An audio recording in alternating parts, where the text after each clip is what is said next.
Mind is the feeler in you, intellect is the thinker in you. So when I am a mind-dominated person, what is that I am bringing into the relationship? This is what is existentially happening in all of us. When I am a mind-dominated person, I am bringing desires, I am bringing likes and dislikes, I am bringing feelings, I am bringing emotions into the relationship. Now you also are a mind-dominated person.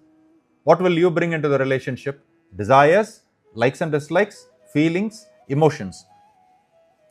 When desires, likes and dislikes, my feelings and emotions are brought into the relationship, what happens is the mind starts developing expectations.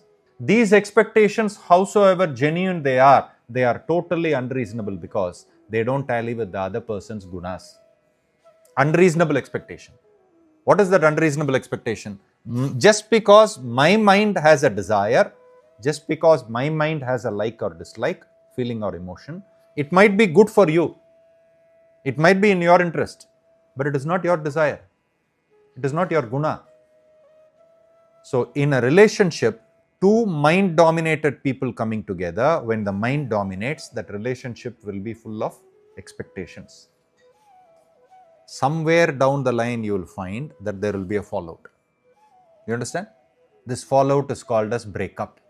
What is breaking up? A and B are not breaking up.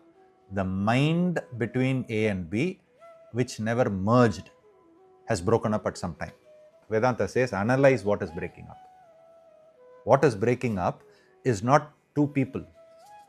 When there is a breakup, what will I blame? Who will I blame? Will I say I was wrong? She is wrong.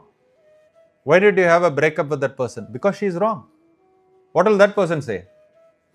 He is wrong.